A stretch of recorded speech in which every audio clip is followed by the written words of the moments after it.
اور ایک اور بات بھی بتاؤں، رحمت عالم صلی اللہ علیہ وسلم کی زندگی ہمارے لیے نمونہ ہے، آئینہ ہے۔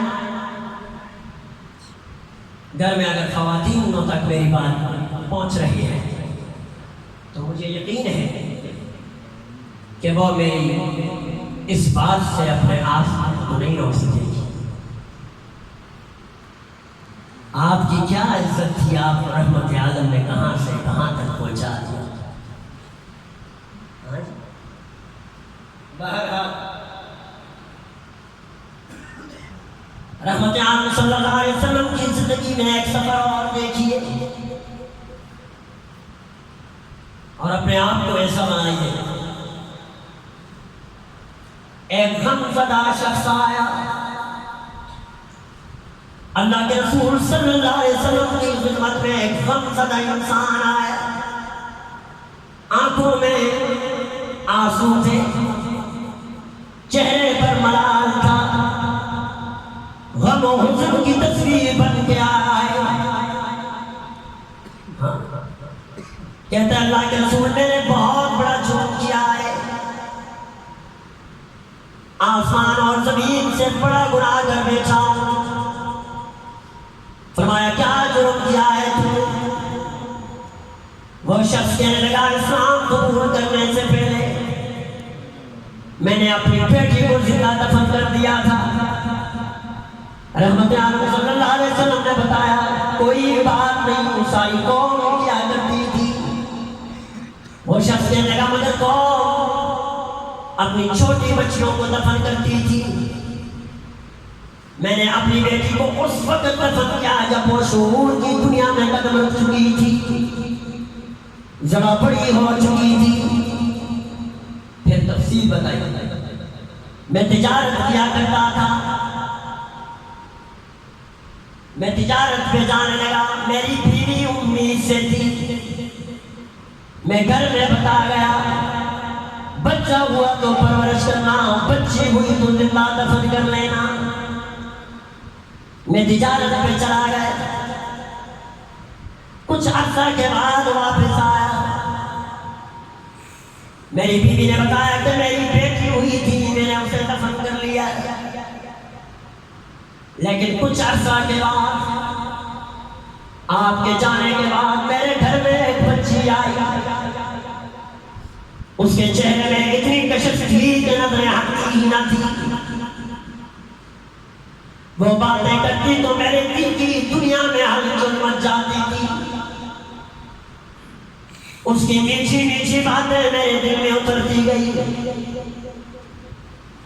میں کہنے لگا کتنے خوش نصیب ہوں گے والدین جن کی اتنی پیاری بچی ہوگی۔ بیوی سمجھی شاید آج اس کے اندر انسانیت آ گئی، اچھا موقع ہے بتلا دینے کا۔ میری بیوی نے بتایا کہ اگر وہ تجھے اچھی لگتی ہے تو پھر وہ تیری ہی بیٹی ہے، میں نے تیرے گھر کی وجہ سے اسے اپنے بھائی کے گھر میں چھوڑا ہوا ہے۔ رحمت عالم صلی اللہ علیہ وسلم نے پوچھا جب تجھے پتا چلا تیری بیٹی ہے تو کیا کیا؟ فرمایا جب مجھے پتا چلا تو میرے ذہن کے اندر ابو جہل کا پڑھایا ہوا سبق آیا اور میں نے ارادہ کر لیا آج ہی آج شام کا سورج غروب ہونے سے پہلے پہلے میں اس کی زندگی کا سورج غروب کر دوں گا۔ میں نے بہانہ بنایا بیٹی کو تیار کروں، میں اسے ماموں کے گھر میں چھوڑ آتا ہوں۔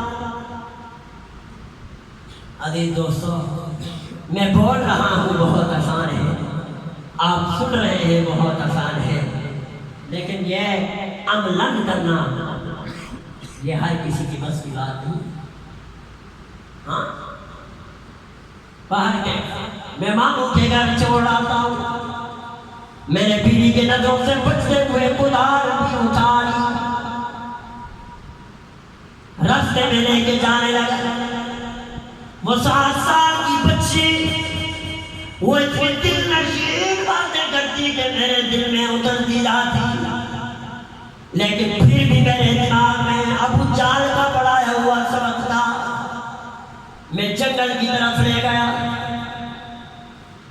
وہ معصومہ کہنے لگی ابو جان یہ تو نہیں میرے ماموں کے گھر کا راستہ. میرے ایک تیز تھپڑ اس کے منہ پہ مارا. اللہ کے رسول شدید گرمی کا موسم تھا. میرے بچی کو ایک درخت کے سائے میں بٹھا لیا. خود گڑھا کھودنے میں مشغول ہو گیا اور میں پسینے میں نہا گیا. وہ ننھی سی بچی اپنی جگہ سے اٹھتی ہے گجروں کے روشن نظیروں اور اپنے چھوٹے سے دوپٹے کے ساتھ قاتل باپ کے ماتھے سے پسینہ پوچھتی ہے. قاتل باپ کے پسینے پوچھتی ہے. پھر پوچھتا ہے ابو یہ کیوں کھود رہے ہیں آپ؟ میں نے بتایا تجھے دفن کرنے کے لیے کھود رہا ہوں. وہ ننھی سی بچی مسکرا رہی. آپ مجھے دفن کریں گے پر کیوں؟ کیا جرم کیا ہے میں نے؟ فرمایا کہ تیرا بیٹی کی حیثیت سے پیدا ہونا ہی جرم ہے. ہمارا دستور ہے، ہمارا رواج ہے کہ ہم بچیوں کو زندہ رہنے کا حق نہیں دیا کرتے. تیرا جرم یہی ہے کہ تو بچی ہے. وہ رو کے کہنے کی ابا مجھے چھوڑ دے، میں زندگی پر تمہارے دروازے پہ نہیں جاؤں گی، بھیک مانگ کے زندگی گزار دوں گی، لیکن مجھے زندہ رہنے کا حق دیا جائے. قرآن کہتا ہے تمہیں تو زندہ رہنے کا حق بھی نہیں تھا، ہم نے دیا. ہم کو تو زندہ رہنے کا حق بھی رحمت عالم کی حیثیت نے دیا. تو بات کہنا چاہتا ہوں میں باہر گئے. وہ کہہ رہا کہ میرا بیٹی کی حیثیت سے میرے گھر میں آنا جرم ہے. پھر اپیل کی مجھے ایک موقع دے دیجئے، میں زندگی پر جگرات میں گزار لوں گی، تیرے در پہ نہیں آؤں گی. اللہ کے رسول صلی اللہ علیہ وسلم نے پوچھا تو نے اس کی اپیل منظور کی؟ کہا نہیں اللہ کے رسول نے. میرے دل و دماغ کے اوپر ابو جہل سوار تھا. وہ اپیل کرتی رہی، میرے سر کی زلفوں سے پکڑ کر اسے کڑا میں ڈال دیا. اللہ کے رسول وہ چیختی رہی، میں مٹی ڈالتا رہا اور آخر میں اس نے چیخ کر کہا ابا جان اگر مجھے دفن کرنا ہی تھا مجھے گھر میں بتا کے تو آ جاتا، میں اماں کو آخر سلام کر کے تو آ جاتی نا. فرمایا پھر جب اس کی چیخیں بند نہ ہوئی میں نے ایک بڑا پتھر اٹھا کر اس کے منہ پہ دے مارا. اس کی آواز ہمیشہ ہمیشہ کے لیے بند ہو گئی. آج 40 دن ہو گئے، ہر روز مجھے خواب میں آتی ہے ابا جان قیامت کا دن ہوگا، اللہ اور رسول کی عدالت ہوگی، میرا ہاتھ ہوگا، تیرا گریبان ہوگا، میں پوچھوں گی پیائیے غم من قتلت، مجھے کس جرم میں قتل کیا گیا؟ ابا جان اس دن تو ہار جائے گا، میں جیت جاؤں گی. جب یہ خواب آتا ہے میری نیندیں اڑ جاتی ہیں. تو دیکھا نا آپ نے یہ رحمت عالم سے آنے سے پہلے کا بات کبھی دیکھی. خاتم تائی کی بیٹی مہندی بنا کے لائی گئی ہے. خاتم تائی جانتے ہیں سخی، یہاں تو 20 روپے میں 10 روپے دے دے تو سخی، 2.30 میں سے 5 دے دے تو سخی. مقامات میں اس کی بڑی سخاوت کی بڑی بڑی مثالیں بھائی ہوئے کہ یہ سخی یہ سخی. ہاں بہرحال میں گفتگو کو سمیٹنے کی کوشش کر رہا ہوں. خاتم تائی کی بیٹی مہندی بنا کے لائی گئی ہے.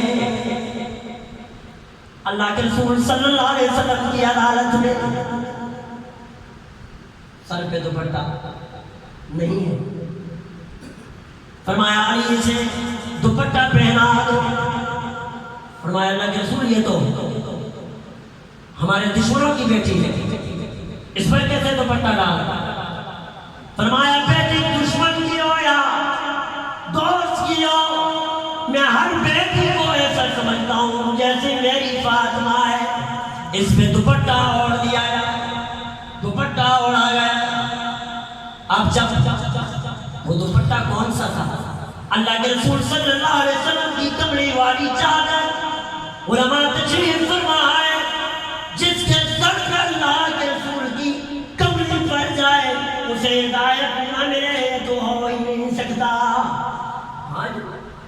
یہ تو ہو ہی نہیں سکتا۔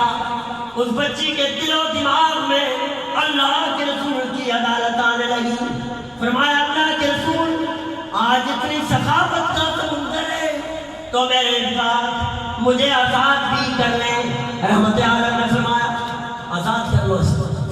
پھر فرمایا اللہ کے رسول میں تو سخی کی بیٹی ہوں، میں چاہتا ہوں کہ میرے ساتھ میری سہیلیوں کو بھی آزاد کر لیا جائے۔ فرمایا جاؤ اس کی سہیلیوں کو بھی آزاد کر لو۔ اور پھر فرمایا اللہ کے رسول آج اتنے جوش میں ہیں تو مجھے بتوں کی غلامی سے نکال کے اپنی غلامی میں داخل کر لیجئے۔ تو دیکھا نا عورتوں کو عزت ملی، رحمت عالم کی وساطت سے ملی۔